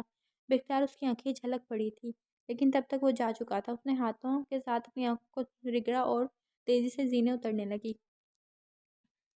جس وقت وہ تیار ہو چکی تھی تو اس نے آئینے کے سامنے کھڑے ہو کر اپنا تنقیدی جائزہ لیا، پھر ایک نظر پلٹ کے لاتعلق سے بیٹھے دراب خان پر ڈالی جو صوفے پہ بیٹھے کسی کتاب کا کور دیکھنے میں مشغول تھے۔ ان کی ساری توجہ ہاتھ میں پکڑی کتاب پر تھی۔ خان صاحب، جب سامنے اتنا خوبصورت بیوی کھڑا ہو تو تب بھی نظر کتاب پہ ہو، انسان کو اتنا بھی بے ذوق نہیں ہونا چاہیے۔ اس نے شیشے میں ہی دیکھتے دیکھتے جل کر کہا تھا تو انہوں نے چونک کر سر اٹھایا۔ ہاں، کیا کیا کہہ رہا تھا تم؟ انہوں نے کتاب سائڈ ٹیبل پر رکھتے ہوئے کہا۔ کہہ رہا تھا تم دنیا میں ہی کیوں ہو خان صاحب؟ اس نے بظاہر مسکراتے ہوئے لیکن تل ملا کر کہا۔ کیا مطلب؟ انہوں نے ناسمجھی سے پوچھا۔ مطلب تم اپنی عمر گزار چکا ہے تو اب تم کو ٹکٹ کٹا کر اوپر پہنچ جانا چاہیے، اس نے چبا چبا کر کہا۔ بات سمجھ میں آتے ہی دراب خان نے ناگواری سے اسے دیکھا تھا۔ کس قدر بدتمیز لڑکی ہو یار تم، کوئی اپنے شوہر کے بارے میں اس طرح بولتا ہے؟ انہوں نے تعصب سے اسے دیکھتے نفی افسوس کیا تھا تو وہ پلٹی اور چلتے چلتے ان کے قریب آئی۔ تو کس کا شوہر اس طرح کرتا ہے کہ سامنے اتنی خوبصورت بیوی کھڑی ہو اور ایک آدھ شعر ہی پڑھ دیتا ہے، اٹھ کے بالوں میں پھول ہی لگا دیتا ہے؟ ایک ادا سے بالوں کو جھٹک کر سلسلہ کلام پھر سے وہیں سے جوڑا گیا تھا۔ پر تم تو پھول لگانا دور کی بات، منہ لگانا بھی پسند نہیں کرتا۔ وہ روحانسی ہوئی تھی، انہوں نے سر دونوں ہاتھوں میں تھام لیا۔ یار اب ہمارا تو پہلی ہی شادی ہے، ہم کو کیا پتا کیا کرنا ہے؟ انہوں نے دونوں ہاتھ اٹھا کے بیچارگی سے کہا تھا۔ لمس کے آنسوؤں میں روانی آ گئی تھی۔ ہمارے ساتھ بڑا ظلم ہوا، ایک تو ہماری عمر سے بڑے بندے کے ساتھ ہمارا شادی کروا دے، اوپر سے وہ ہماری تعریف بھی نہیں کرتا۔ اس نے کانوں میں پہنے جھمکے اتار کر زور سے ٹیبل پر پٹکے تھے، ساتھ ہی اونچی آواز میں بڑبڑانے لگی۔ اچھا تم رو مت، ہم کوشش کرتا ہے تمہاری تعریف کرنے کی۔ چاروں ناچار وہ اٹھ کھڑے ہوئے، پھر اس کے پاس آ کر گھٹنوں کے بل زمین پر بیٹھے، اس کے دونوں ہاتھوں کو اپنے ہاتھوں میں لیا۔ تم بہت خوبصورت لگ رہی ہو، بالکل کسی گڑیا کی طرح، انہوں نے محبت پاش نظروں سے اسے دیکھتے ہوئے ٹھہر ٹھہر کے کہا تو اس کے آنسوؤں کو بریک لگا اور وہ اونچی آواز میں ہنسنے لگی، پھر ہاتھ چھڑا کے پیٹ پر رکھ کر زور زور سے ہنسنے لگی۔ وہ الجھن بھری نظروں سے اسے دیکھنے لگے تھے۔ خان صاحب تم بالکل بھی رومانٹک نہیں ہے، میں تمہیں بتاتا ہے۔ وہ ہنسی کو وہ مشکل روکتی، گھٹنوں کے بل ان کے قریب بیٹھ کے بازو ان کی گردن کے گرد حمائل کر لیے تھے۔ خان صاحب ہو تو تم اتنا پیارا نہیں، لیکن پتہ نہیں کیوں ہم کو تم بہت زیادہ پیارا لگتا ہے، اتنا پیارا کہ دنیا کی کوئی چیز ہم کو اتنا پیارا نہیں لگتا۔ اس نے ان کی آنکھوں میں دیکھتے ہوئے کہا تو وہ کھوئی کھوئی نظروں سے اسے دیکھ کر رہ گئے۔ پتہ نہیں کیوں وہ انہیں بری نہیں لگتی تھی۔ کدھر کھو گئے ہو خان صاحب؟ اس نے ان کے چہرے کے سامنے ہاتھ لہرایا تو وہ ہوش میں آئے، پھر اٹھ کھڑے ہوئے۔ یار تم سچ میں پاگل ہے۔ وہ رخ موڑ کر کھڑے ہو گئے تھے۔ آئے خان صاحب تم کتنا شرملہ ہے، اس نے پھر سے انہیں چھیڑا۔ اچھا اب زیادہ مت بولو، صبح کا ناشتہ تو کیا نہیں، تم نے مورے کے ساتھ دن کا کھانا کھا لو۔ انہوں نے اس کا دماغ بھٹکانے کی غرض سے موضوع تبدیل کیا تو ایک دفعہ پھر سے جھمکے پہننے لگی۔ اب ڈرامہ تو ختم ہو گیا تھا، فائدہ جھمکے اتارنے کا، وہ سوچ کے خود بخود ہنستی تھی۔ جس وقت وہ کمرے میں دوبارہ آیا تو دوپہر گہری ہو چکی تھی۔ اس نے دروازہ آرام سے بند کیا۔ زرشا بیڈ پر آنکھیں مندے لیٹی تھی، اس نے آنکھیں نہیں کھولی تھی۔ وہ بھی چپ چاپ آ کر بیڈ پر بیٹھ گیا، ٹی وی آن کیا اور اس کو والیوم فل کر دیا۔ زرشا نے پھر بھی آنکھیں نہیں کھولی تھی۔ چوہا، اس نے جیسے ہی کہا زرشا چھل کر اس کے ساتھ لپٹ گئی، اس کے گریبان کو پکڑ کر چہرہ اس کے سینے میں چھپا لیا۔ وہ کہکہ لگا کے ہنسا، اس نے سر اٹھا کے سہمی ہوئی نظروں سے اسے دیکھا۔ وہ ابھی تک اس کی حالت سے محظوظ ہو کے ہنس رہا تھا۔ اسے اپنی غلطی کا احساس ہوا تو اس سے الگ ہو گئی۔ یار پٹھان ہو کہ تم کتنا ڈرپوک ہو، اس نے اس کا مذاق اڑایا تھا۔ اور تم سو نہیں رہی تھی نا، کتنی بڑی اداکار ہو تم، اس نے کانوں کو ہاتھ لگایا تھا۔ اسے ایک دم صبح والی بات یاد آئی تو چہرہ ہاتھوں میں چھپا کر پھوٹ پھوٹ کے رو دی۔ زرار نے کچھ حیرت سے اسے دیکھا۔ اب تم رو کیوں رہی ہو؟ میں مذاق کر رہا تھا، اس نے گھبرا کے فوراً سے صفائی دی۔ اس نے زخمی نگاہوں سے اسے دیکھا۔ تم کو اگر کوئی اور پسند تھا تو تم شادی سے انکار کر دیتا، تم ہم کو پسند نہیں کرتا تو تم نے شادی کیوں کیا؟ اس نے روتے ہوئے اپنے دل کی بڑاس نکالی تو اس نے ایک آبرو اٹھا کر جیسے سمجھنے کی کوشش کی، پھر کچھ کہنے کے لیے لب کھولا ہی تھا کہ ارادہ تو اٹھ کھڑا ہوا، پھر ایک نظر اسے دیکھا اور کمرے سے باہر نکل گیا۔ اس نے نم آنکھوں سے اسے دیکھا تھا۔ ہاں اس کو کیا پرواہ ہوگا، اس کے لیے تو ہے وہ گلمی نے ایک دفعہ پھر سے کرنے لگی، لیکن وہ جا چکا تھا۔ وہ سیڑھیاں اتر کے نیچے آئی تو مورے کے ساتھ ساتھ واجد لالا نے بھی گردن موڑ کے اسے دیکھا تھا۔ وہ سرخ رنگ کے کامدار سوٹ میں اس کی رنگت اور بھی کھلی کھلی لگ رہی تھی۔ ہلکے میک اپ نے اس کی حسن کو اور بھی اضافہ کیا تھا۔ گھنگرالے بال اس نے کھول رکھے تھے، وہ واقعی کسی گڑیا جیسی لگتی تھی۔ کالے رنگ کی شلوار قمیض پہنے دراب خان پہلے سے زیادہ وجیحہ لگ رہے تھے۔ عمر کے اتنے فرق کے باوجود ان کی جوڑی پھر بھی بہت اچھی تھی۔ مورے نے دل ہی دل میں نظر اتاری تھی۔ وہ چلتے چلتے کرسی کھینچ کے دراب خان کے قریب بیٹھ گئی۔ ارے ہمارا بیٹا اٹھ گیا، کتنا خوبصورت لگ رہا ہے تم، ماشاءاللہ نظر نہ لگے۔ دراب خان نے اس غلط فہمی پہ سر اٹھا کر دیکھا، شاید ان کی ماں ان سے مخاطب ہے، لیکن ان کی خوشی اس وقت ہوا ہوئی جب وہ لمس کی طرف دیکھتے ہوئے صدقے واری جا رہی تھی۔ واجد لالا کا بھی کچھ یہی حال تھا، اور اب دراب خان یہ سوچ رہے تھے کہ شاید وہ پتھر بھول چکے ہیں، اور ساتھ ہی انہوں نے یہ طے کر لیا تھا کہ پہلی فرصت میں انہیں وہ پتھر یاد کروائیں گے۔ یہی حال رہا تو ان کی پوزیشن تو بالکل نہیں رہے گی اس گھر میں۔ آخری امید صرف انہیں اپنی بھابھی سے تھی جو چپ چاپ کھانا کھانے میں مصروف تھی۔ ہاں ہم تو کب کا جاگ گیا تھا، وہ تو بس جھگڑے کی وجہ سے وقت کا پتہ ہی نہیں چلا۔ وہ بریانی پلیٹ میں ڈالتے ہوئے اپنی ہی دھن میں بول رہی تھی۔ مورن نے کچھ حیرت سے اس کی بات پر غور کیا۔ لفظ جھگڑا قابل غور تھا۔ واجد لالا نے سوالیہ نظروں سے دراب خان کو دیکھا۔ وہ پھٹی پھٹی نظروں سے اپنی بیوی کو دیکھ رہے تھے۔ رک کے اس نے دراب خان کا چہرہ دیکھا، پھر سب کے چہروں پر نظر دوڑائی، پھر مسکرا کے کندھے اچکا دیے۔ کچھ غلط بول دیا کیا؟ اس نے آنکھیں چھوٹی کر کے استفسار کیا۔ ہم اور تم کو حیرت تو ہوا ہی ہوگا، لیکن ہم تم کو نہ بتائے تو کسے بتائے؟ اس کا لہجہ خود بخود افسردہ ہو گیا تھا۔ تم کا بیٹا بالکل بھی رومانٹک نہیں ہے، اس نے بھرپور احتجاج کیا تھا۔ موڑے تو کہیں لفظ رومانٹک میں ہی اٹک گئی تھی۔ البتہ واجد لالا نے شرم سے سر ہی جھکا لیا تھا۔ دراب خان نے بے چینی سے پہلو بدلا تھا اور آمنہ بھابھی کو منہ سے کے منہ سے نوالا نیچے گر گیا تھا۔ ہم تم کو سمجھاتا ہے، اب جیسے تمہارا شوہر جب زندہ تھا تمہارا ہاتھ پکڑتا ہوگا، تم کو دیکھ کے پشتو گانے گاتا ہوگا، شاعری سناتا ہوگا۔ تم کا بیٹا تو بالکل بھی ایسا نہیں ہے، نہ ہمارا تعریف کرتا ہے، نہ ہم کو دیکھ کے گانے گاتا ہے، نہ شعر پڑھتا ہے۔ ان کے لہجے پہ الجھن محسوس کر کے کسی کو خاطر میں نہ لاتے ہوئے اپنی بات جاری رکھی اس نے۔ بھرپور دکھ بڑی اسپیچ نے مورے کو چپ کروا دیا تھا۔ انہیں تو اتنا اندازہ تھا کہ لڑکی بہت بولتی، لیکن اس قدر فضول بولتی انہیں آج اندازہ ہوا تھا۔ واجد لالا اٹھ کھڑے ہوئے تھے۔ ان کے جانے کے بعد دراب خان نے کی شکوہ نگاہ اس پر ڈالی تھی جو بڑے فخر سے مسکرا رہی تھی۔ پھر سے غلط بول گئی، یہ نہیں بولنا تھا؟ اس نے معصومیت سے استفسار کیا تو انہوں نے نفی میں سر ہلایا۔ اچھا ہم پھر سونے چلتا ہے، ایک دفعہ ہی رات کو کھانا کھائے گا اب۔ ایک ہاتھ سے جمائی روکتے ہوئے کسل مندی سے اٹھ کھڑی ہوئی۔ دراب خان تمہارا بیوی کس قدر بے باک ہے، ہم کو یقین نہیں آتا، یہ بھی پختون خاندان سے ہے۔ آمنہ بھابھی نے اس کے جانے کے بعد کانوں کو ہاتھ لگاتے دراب خان کو باور کرایا تھا، تو وہ مورے سے نظریں چراتے ہوئے شرمندہ سے مسکرا دیا۔ لمس ان کی بیوی تھی۔ اس وقت سب سے پریشان کن بات یہی تھی۔ موسم آہستہ آہستہ اپنے رنگ بدل رہا تھا۔ اکتوبر کے اوائل دنوں میں یہ بارشوں کا سلسلہ شروع ہو چکا تھا۔ آج بھی آسمان پر بادلوں کا راج تھا، اس کے باوجود بارش نہیں برس رہی تھی۔ موسم ضرور خوشگوار ہو گیا تھا۔ اس نے ٹیرس پر کھڑے ہو کے ایک نظر بادلوں سے ڈھکے آسمان پہ ڈالی۔ آسمانی رنگ کی قمیص شلوار اور سفید دوپٹے اوڑے کسی گہری سوچ میں گم تھی۔ لمبے ریشمی بال کمر پر جھول رہے تھے۔ اسے محسوس ہی نہیں ہوا کب اس کے پیچھے آ کے کھڑا ہو گیا۔ ایک ہاتھ ریلنگ پہ ٹکا کے وہ گہری نظروں سے اس کا چہرہ دیکھنے لگا جو کہیں اور ہی کھوئی ہوئی تھی۔ اس نے گلا کھنکھار کے اس کو متوجہ کیا تو وہ چونک کر پلٹی اور شرارتی نظروں سے وہ اسے ہی دیکھ رہا تھا۔ سرشا نے آنکھیں چھوٹی کر کے سوالی نظروں سے اسے دیکھا۔ تم کہاں کھوئی رہتی ہو؟ اس نے چٹکے بجاتے ہوئے کافی خوشگوار لہجے میں اس سے پوچھا۔ اس نے کوئی جواب نہیں دیا۔ سرشا نے نوٹ کیا اس کی اردو بھی بہت صاف ہے اور جب بھی اردو بولتا تو اس کا لہجہ اجنبی نہیں لگتا تھا۔ ہم کو لالا کی طرف جانا ہے، اس نے اسی طرح نظریں جھکا کے دھیمی آواز میں کہا تو وہ اس کی لمبی پلکوں میں کہیں کھو کر رہ گیا، اور جب بولا تو جواب بھی توقع کے برعکس آیا اور لہجہ بھی نرم تھا۔ کیوں تمہارے شوہر کے ساتھ کانٹے اگ گئے ہیں کیا جو تم اپنے شوہر کے پاس نہیں رہنا چاہتی؟ مسکراہٹ دبائی اس نے شوق لہجے میں زمانی انداز اپنایا تھا۔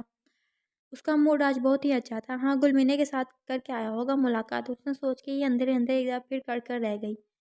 آپ ہم کو کسی کے ساتھ بھجوا دو، اس نے جان چھڑاتے ہوئے جھنجھلا کے کہا۔ کسی کے ساتھ کیوں بھجواؤں؟ بیوی کی عزت شوہر سے ہوتا ہے پاگل لڑکی، اس نے اس کے سر پہ ایک چپٹ لگاتے ہوئے کہا تو اس نے حیرت کے زیر سے سر اٹھایا تھا، پھر منہ کھول کے اسے دیکھ کر رہ گئی۔ کیا بہت ہینڈسم لگ رہا ہوں میں؟ وہ مسکراتے ہوئے شوق ہوا۔ دیکھنا تم اب ہمارا گال ہی مت چوم لینا، گلے ہی نہ لگ جانا۔ وہ اس کے گلابی ہوتے گالوں سے ہز اٹھاتے ہوئے اسے چڑھا رہا تھا۔ وہ فوراً سے سر جھکا کر اندر کی طرف چلی گئی۔ پیچھے زرار کا قہقہ بلند ہوا تھا۔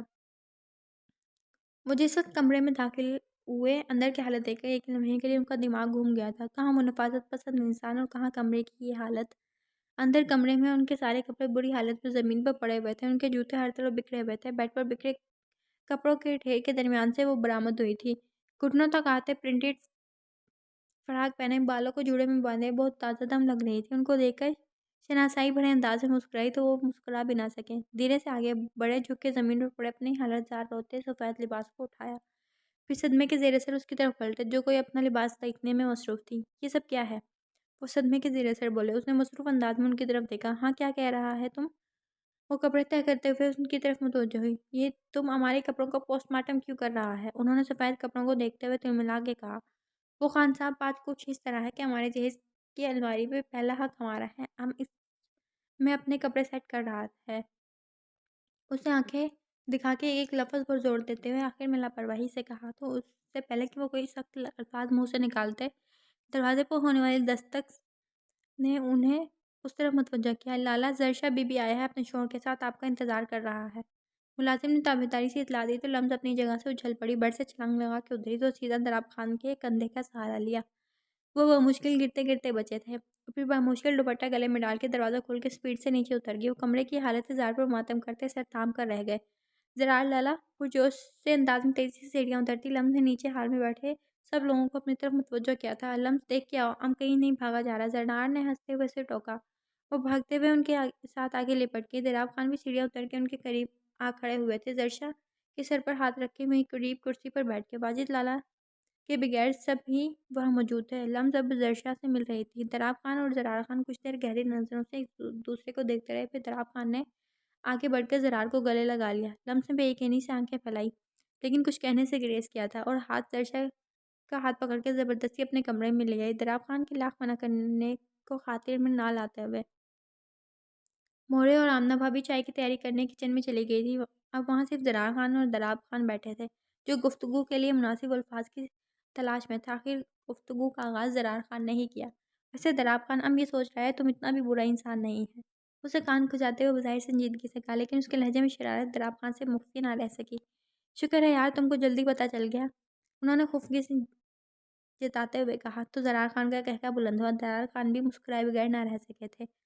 دروازہ کھلتے ہی زرشا نے آنکھیں گھما گھما کے کمرے کا جائزہ لیا، پھر دیدے گھما کر لاپرواہی سے لمز کی طرف دیکھا۔ کچھ لمحے تو اسے یقین ہی نہ آیا کہ یہ اس کے نفاست پسند دراب لالا کا کمرہ ہے۔ لمز نے بیڈ پہ پھیلائے سارے کپڑوں کو اوپر نیچے پھینک کے زرشا کے لیے بیڈ پہ جگہ بنائی تو وہ زبردستی کی مسکراہٹ چہرے پہ سجا کے وہیں بیڈ پر ٹک کر انگلیاں مروڑنے لگی۔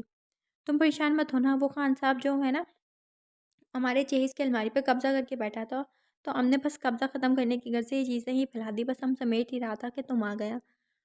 اس نے ابتدا میں جو دبنگ لہجہ اپنایا تھا آخر میں شرمندگی سے مسکراتے ہوئے آگاہ کیا، ساتھ ہی زمین پر گرے کپڑے اٹھا رہی تھی۔ زرشا پھیکے سے انداز میں مسکرائی۔ لمز اپنی ہی دھن میں مگن پھیلاوا سمیٹتے اس کے ساتھ باتیں کر رہی تھی اور بس ہوں ہاں میں جواب دے رہی تھی۔ اچانک لمز بات کرتے کرتے رکی، پلٹی، آنکھیں چھوٹی کر کے اسے دیکھا، پھر چلتے چلتے اس کے قریب آئی۔ تم زرار لالا کے ساتھ خوش تو ہے نا؟ اس نے تھوڑی پکڑ کے اس کا جھکا ہوا چہرہ اوپر اٹھایا اور شکوہ شبہات بڑے لہجے میں بولی تو نہ چاہتے ہوئے بھی زرشا کی آنکھیں چھلک پڑی۔ ارے تم رو کیوں رہے؟ زرار لالا نے کچھ کہا ہے تم کو؟ ہاتھ میں پکڑی قمیض دور پھینک کے گھبرا کے اس کے قریب بیٹھ گئی اور جھک کے اس کے کندھے پر ہاتھ رکھا۔ ہم کو کسی نے کیوں نہیں بتایا وہ گل مینے سے محبت کرتا ہے؟ اس نے روتے روتے ہی کہا۔ لمز نے ناسمجھی سے اسے دیکھا۔ یہ بات تم کو زرار لالا نے کہا ہے؟ اس نے ایک آبرو سوالیہ اٹھایا۔ نہیں۔ آنکھوں کو رگڑتے اس نے معصومیت سے کہا۔ یار تم پاگل ہو کے کیوں سوچتا ہے؟ اس نے ماتھے پہ ہاتھ مارتے ہوئے کہا، پھر اس کے دونوں ہاتھ اپنے ہاتھوں میں لیے۔ اگر ایسا بات ہوتا تو وہ کبھی بھی تم سے شادی کرنے پر راضی نہ ہوتا۔ ہم زرار لالا کو اچھے سے طریقے سے جانتا ہے، اگر وہ گلمینے سے محبت کرتا ہوتا تو جرگے کے سامنے بھی ڈٹ جاتا۔ اس نے ٹھہر ٹھہر کے اسے سمجھایا تھا۔ اور رہی جگہ کی تو جگہ تو انسان خود ہی بناتا ہے اپنی جگہ زرار لالا کی زندگی میں اگر تم نے رہنا ہے تو تم کو اپنی موجودگی کا احساس دلانا ہوگا، ورنہ ہم اس کی عادت سے واقف ہے، وہ اکتا جاتا ہے اگر اس کی زندگی میں اپنی موجودگی کا احساس نہ دلایا جائے تو اسے کبھی کسی دوسرے کی موجودگی کا احساس ہوتا بھی نہیں ہے۔ اس نے رسان سے اسے سمجھانے کے ساتھ ساتھ اسے ڈرایا بھی تھا۔ اسی لمحے ملازمہ اسے بلانے آئی تو وہ اٹھ کھڑی ہوئی۔ لمز کو گلا لگاتے ہوئے اس نے تہیہ کیا تھا کہ وہ اب ایسی زندگی مزید نہیں گزارے گی، لیکن اس کی خوش فہمی بہت جلد ہوا ہونے والی تھی۔ وہ دونوں جس وقت گھر پہنچے تھے اس وقت شام گہری ہو چکی تھی۔ لمز کے ساتھ ہونے والی گفتگو نے اسے بہت ہلکا پھلکا کر دیا تھا۔ وہ ہال سے ہوتی ہوئی اوپر سیڑھیاں چڑھنے لگی تو گلمینے کی چہکتی ہوئی آواز اس کی سماعتوں سے ٹکرائی اور وہیں رک گئی۔ وہ زرار ہم کو تمہارے ساتھ عائشہ کے گھر چھوڑ آئے گا؟ ہم کو کچھ کتابیں لینی تھی اس سے، اس نے زرار سے درخواست کی تھی تو زرشا سیڑھیاں اتر کے نیچے زرار کے پاس آ کر کھڑی ہو گئی۔ اس کی چال میں اب کی بار اعتماد تھا۔ گلمینے نے حقارت بھری نظروں سے اسے دیکھا۔ یہ تم کو لے ہی جاتے گلمینے، لیکن ہم ابھی لالا کی طرف سے آئے ہیں، یہ بہت تھک گئے ہیں، اب آرام کریں گے، اس نے کمال اعتماد سے کہا تو زرار اس کے اعتماد پر دنگ ہی رہ گیا تھا۔ ایسی ہی کچھ حالت گلمینے کی بھی تھی۔ چلیں، اسے حکم دیا گیا اور زرار پہلی بار اپنی بیوی کے روب کے زیرے سے اس کے ساتھ چلنے لگا۔ گلمینے تپش بھری نظروں سے انہیں جاتا ہوا دیکھتی رہی۔ ہلکا ہلکا اندھیرا کمرے گھپ اندھیرے میں بدلا تو یہ حویلی نما گھر بھی اندھیرے میں ڈوب گیا۔ اندر پورا گھر روشن تھا۔ آغا جان کے کمرے میں اسفند خان اور شراز خان حساب کتاب میں مصروف تھے۔ پلوشا بھابھی کے کمرے میں اس گھر کی دونوں بہویں مورے اور گلمینے معمول کے مطابق گپ شپ میں مصروف تھی۔ سامنے ڈرائی فروٹ کی ٹرے، مختلف خوش میوہ اور قہوے سے بھرا قہوہ پڑا تھا۔ گلمینے کسی گہری سوچ میں گم تھی، بے دلی سے اس محفل کا حصہ بنے ہوئے تھی۔ اوپر کے پورشن میں بھی کمرہ اسی طرح روشن تھا۔ بیڈ کے ساتھ ٹیک لگا کے بیٹھا سرار خان بڑی گہری نظروں سے اسے دیکھ رہا تھا، جس کے چہرے پر معمول سے ہٹ کر بہت سنجیدگی تھی۔ الماری میں سے زرار کے نئے استری شدہ کپڑے نکال کر لٹکایا اور خود بیڈ پر بیٹھ گئی تھی۔ سائڈ ٹیبل پر ایک کتاب اٹھا کے پڑھنے لگی۔ وہ مکمل طور پر زرار کو نظر انداز کر رہی تھی اور یہ بات وہ محسوس کر چکا تھا۔ شوہر سے بات کرنے سے گناہ تو نہیں ہوتا؟ سامنے ڈریسنگ ٹیبل کی طرف دیکھتے ہوئے مسکراہٹ دبا کے سنجیدگی سے کہا تو اس نے کتاب پر سے نظریں اٹھا کر اسے دیکھا، بولی کچھ بھی نہیں۔ اس دفعہ پھر سے کتاب کی طرف متوجہ ہو گئی۔ کیا ہے اس کتاب میں جو مجھ میں نہیں ہے؟ اس کے ہاتھ سے کتاب چھینتے ہوئے اس نے ناک چڑھا کے کہا تو وہ محض اسے گھور کر رہ گئی۔ ٹانگیں دبا دوں آپ کا؟ بظاہر سادگی سے پوچھے گئے سوال کے پیچھے اچھی خاصی چوٹ تھی۔ اس نے ایک نظر اسے دیکھا۔ بات کے سمجھ آتے ہی اس نے ایک زوردار کہکا لگایا۔ نہیں، آج ہمارا فرمائش تھوڑا مختلف ہے، بولو مانے گا تم؟ اس نے آنکھوں میں شرارت لیے اس سے پوچھا تھا۔ اس نے سوالیہ نظروں سے اسے دیکھا۔ آج جس طرح تم نے گلمینے کے سامنے ہماری جگہ جواب دیا، دوبارہ ایسے نہ کرنا، ورنہ ہمارا تو سارا رعب ہی ختم ہو جائے گا۔ سب ہم کو زن مرید کہہ کر پکارے گا۔ اس نے معصومیت چہرے پر سجا کے بیچارگی سے کہا تو وہ دانت پیس کے رہ گئی۔ اس کے بدلتے تاثرات سے وہ لطف اندوز ہو رہا تھا۔ ہاں، ہم کو پتہ ہے آپ کو بہت عزیز ہے نا وہ؟ آپ کیوں چاہے گا کہ کوئی بھی اس سے کچھ بولے؟ اس نے جل کر کہا تو اس نے زرشا کی بات کاٹ دی۔ عزیز نہیں، دل اور جان ہے۔ اس نے مسکراہٹ دبا کے تصحیح کی تو وہ تلملا کے اٹھ کھڑی ہوئی۔ ہماری بلا سے جو بھی ہو، اس نے بظاہر خود کو لاپرواہ ظاہر کرتے ہوئے کہا اور رخ موڑ کر ایک دفعہ پھر بیٹھ گئی۔ ارے واہ یار، کتنے کھلے دماغ کا ہے تم! ہم کو پورا یقین ہے اگر ہم دوسری شادی بھی کر لیں تو تم ہم کو کچھ نہیں کہے گا۔ اس نے خوش ہوتے ہوئے داد دینے والے انداز میں کہا تو وہ دل تھام کر رہ گئی، لیکن بظاہر اپنے تاثرات نارمل رکھتے ہوئے سونے کے لیے لیٹ گئی۔ اس کے بعد اس نے کوئی جواب نہیں دیا تھا۔ وہ تھوڑی دیر اس کے جواب کا منتظر رہا، پھر رخ موڑ کر لیٹ گیا تھا، اس بات سے بے خبر کہ دوسری طرف زرشا کی آنکھیں ایک تواتر سے بہہ کر تکیہ بھگو رہی تھی۔ ٹھیک اسی وقت واجد لالا کی حویلی مکمل طور پر اندھیرے میں ڈوبی ہوئی تھی۔ سب اپنے کمروں میں جا چکے تھے، لیکن دراب خان کا اپنے کمرے میں جانے کا دل ہی نہیں چاہ رہا تھا، کیونکہ وہ جانتے تھے آگے کوئی اور ہی تماشا ان کا منتظر ہوگا۔ لیکن وہ کتنی ہی دیر صوفے پہ بیٹھ سکتے تھے؟ آخری چاروں ناچار انہیں اٹھ کے اپنے کمرے میں جانا ہی پڑا۔ لمس کے شام والے ڈرامے سے وہ بھی اچھے خاصے ناراض تھے، اس لیے وہ دروازہ کھول کے نیچے زمین پر اپنا بستر بچھانے لگے۔ بیڈ پہ بیٹھی لمس کو مکمل طور پر نظر انداز کر رہے تھے۔ وہ کمرہ وہ سمیٹ چکی تھی، پتہ نہیں اس نے ان کے کپڑے کدھر پھینکے تھے، لیکن اب وہ سامنے دکھائی نہیں دے رہے تھے۔ انگلی پر نیل پالش کا برش پھیرتے ہوئے اس نے جانچتی نظروں سے دراب خان کو دیکھا، جو سنجیدگی سے اپنا بستر سیٹ کر رہے تھے۔